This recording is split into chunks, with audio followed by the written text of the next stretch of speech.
واقعہ حضرت خالد بن ولید رضی اللہ عنہ قسط نمبر 227۔ معزز ناظرین، یہ اس سلسلے کی آخری قسط ہے۔ امید کرتے ہیں کہ آپ کو یہ ویڈیو ضرور پسند آئی ہوگی۔ اللہ کے بندے امیر المومنین حضرت عمر رضی اللہ تعالی عنہ کی طرف سے مصر کے دریائے نیل کے نام: اما بعد، اگر تو اپنی مرضی سے بہتا ہے تو نہ بہ، رک جا، اور اگر تیرے بہاؤ کو رواں دواں رکھنے والا اللہ وحدہ لا شریک ہے تو ہم اسی کے نام پر تجھ سے عرض کرتے ہیں کہ اسی کے حکم سے بہتا رہے، اپنی روانی میں ایک لمحے کی بھی رکاوٹ نہ آنے دے۔ اس فرقے کے وفد کا ہر فرد مایوس نظر آنے لگا، لیکن عمرو بن عاص نے کہا کہ وہ خود یہ پیغام نیل کے سپرد کریں گے اور دیکھیں گے کہ نیل بہتا رہے گا یا رک جائے گا۔ عید صلیب اسی مہینے کی 12 تاریخ کو منائی جاتی تھی۔ اس صبح عمرو بن عاص خود دریائے نیل کے کنارے اس جگہ پہنچے جہاں انہوں نے وفد کو پہنچنے کے لیے کہا تھا۔ وفد کے علاوہ وہاں اور بھی بہت سے لوگ اکٹھے ہو گئے تھے۔ عمرو بن عاص نے نیل کے نام امیر المومنین کا پیغام بلند آواز سے پڑھ کر دریا میں پھینک دیا اور پھر لوگوں سے کہا کہ اگلے روز آ کر دیکھے کہ نیل بہہ رہا ہے یا رک گیا ہے۔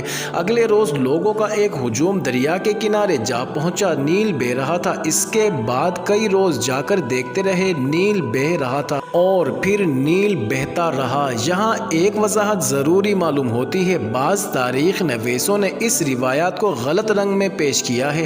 انہوں نے لکھا ہے کہ دریا کا بہاؤ رک گیا تھا اور لوگ پریشان ہو گئے تھے کہ یہ اچھا شگون نہیں۔ پھر انہوں نے لکھا کہ عمرو بن عاص نے حضرت عمر رضی اللہ تعالی عنہ کا پیغام دریا میں پھینکا اور دریا بہنے لگا۔ بعض نے یوں لکھا ہے کہ حضرت عمر رضی اللہ تعالی عنہ کا پیغام جب نیل میں پھینکا گیا تو اسی وقت نیل بہہ رہا تھا۔ اگلی صبح دیکھا گیا کہ رات ہی رات دریا کا پاٹ 16 ہاتھ چوڑا ہو گیا تھا۔ یہ دونوں روایت بالکل بے بنیاد ہیں۔ اگر ہم انہیں صحیح مان لیں تو اس کا مطلب یہ ہوگا کہ عیسائیوں کے اس فرقے کی توہم پرستی صحیح اور جائز تھی۔ حقیقت یہ ہے کہ عربوں کو اللہ نے غیر معمولی ذہانت اور باریک بینی کی صلاحیت عطا فرمائی تھی۔ عمرو بن عاص اور حضرت عمر رضی اللہ تعالی عنہ نے ان لوگوں کو قائل کرنے کے لیے یہ طریقہ سوچا تھا۔ انہیں یقین تھا کہ ایسا ہو ہی نہیں سکتا کہ کسی دریا کا بہاؤ رک جائے۔ ان کا یہ طریقہ کامیاب رہا اور یہ رسم جس میں ایک معصوم لڑکی کی جان چلی جاتی تھی ہمیشہ کے لیے ختم ہو گئی۔ ناظرین، مجاہدین عرب نے جب کسرائے ایران کو شکست دے کر اس کے محلات پر قبضہ کیا تو وہ اس کے آباء و اجداد کی پوشاکیں اور وہاں کے خزانے دیکھ کر حیران رہ گئے تھے۔ ایسی ہی ایک پوشاک امیر المومنین حضرت عمر رضی اللہ عنہ کو بھیجی گئی تھی۔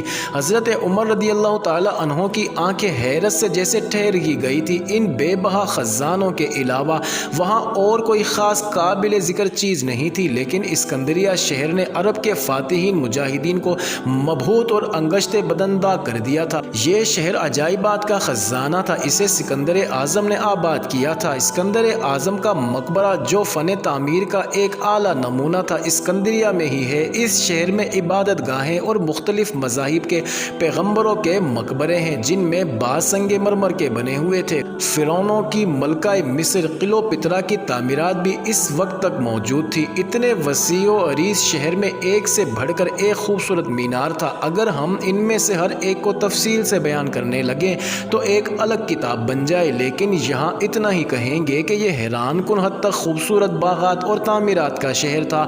ہم صرف ایک مینار کا ذکر کریں گے جو سکندر اعظم کے بعد ایک یونانی بادشاہ بطلیموس ثانی نے سمندر میں ایک چٹان پر تعمیر کروایا تھا۔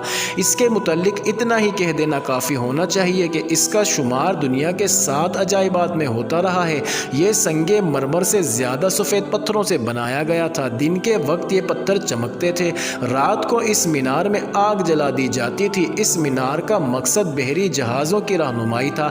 یہ مینار 300 ہاتھ بلند تھا اور اس کی 4 منزلیں تھیں۔ پہلی منزل چکور تھی، دوسری منزل کے 8 پہلو تھے، تیسری منزل گول تھی اور چوتھی منزل بالکل کھلی ہوئی تھی جہاں جہازوں کی رہنمائی کے لیے آگ جلا دی جاتی تھی۔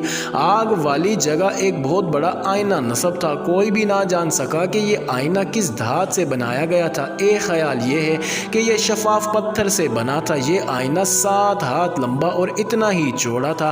دن کو دھوپ اس میں سے منعکس ہوتی تھی جس کی چمک دور دور تک نظر آتی تھی اور رات کو اس کی روشنی منعکس ہو کر بہت دور تک پہنچتی اور جہازوں کی رہنمائی کرتی تھی۔ ناظرین، اس آئینے کے متعلق کچھ اور روایات بھی تاریخ میں ملتی ہیں، جن میں ایک ہی قابل ذکر ہے، وہ یہ ہے کہ یونانیوں نے یہ آئینہ دشمن کے جہازوں کو جلانے کے لیے اس مینار پر نصب کیا تھا۔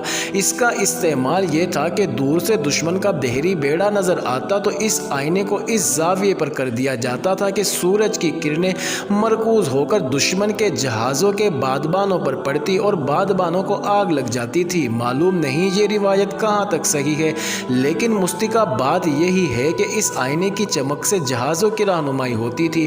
ہم اس مینار کا انجام پیش کرتے ہیں۔ ایک وہ مجاہدین تھے جنہوں نے عجائبات زمانہ سے بھرپور ملک فتح کیا تھا۔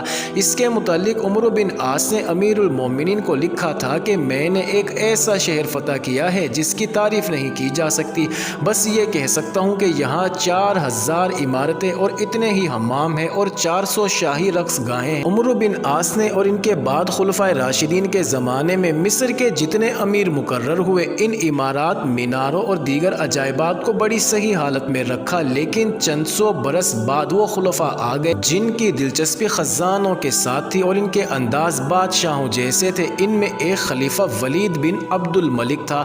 تاریخ میں یوں آیا ہے کہ رومی مسلمانوں سے مصر تو واپس نہ لے سکے، لیکن مسلمانوں کی دشمنی نسل بعد نسل ان کے دلوں میں قائم رہی۔ رومیوں نے مسلمانوں کو بدنام کرنے کا یہ طریقہ اختیار کیا کہ ایک رومی خلیفہ ولید کے پاس گیا اور قبول اسلام کی خواہش ظاہر کی۔ اس نے یہ بھی بتایا کہ وہ شاہ روم کا خاص آدمی تھا، لیکن بادشاہ اس سے ناراض ہو گیا اور اسے قتل کروانا چاہتا تھا، لیکن وہ بھاگ آیا ہے۔ اس شخص نے خلیفہ ولید پر اپنا اعتماد اس طرح بٹھا لیا کہ اسے مصر کے کچھ مدفون خزانوں کا علم ہے۔ ولید نے اسے اپنا مقرب بنا لیا۔ اس شخص نے شام میں 2 جگہوں کی نشاندہی کی۔ ولید نے وہاں جا کر کھدائی کروائی تو خزانے برآمد ہوئے۔ اس کے بعد اس نے ولید کو بتایا کہ اسکندریہ میں جہازوں کی رہنمائی کے لیے جو مینار کھڑا ہے، اس کے نیچے سونے اور جواہرات کے بہت بڑے خزانے دفن ہیں۔ خلیفہ ولید فوراً اسکندریہ پہنچا اور اتنے قیمتی، کارآمد اور خوبصورت مینار کو گرانے کے لیے ایک فوجی دستہ لگا دیا۔ مینار گرتا رہا اور دیکھتے رہے کہ خزانہ کہاں سے برآمد ہوتا ہے، لیکن خزانہ ہوتا تو برآمد ہوتا۔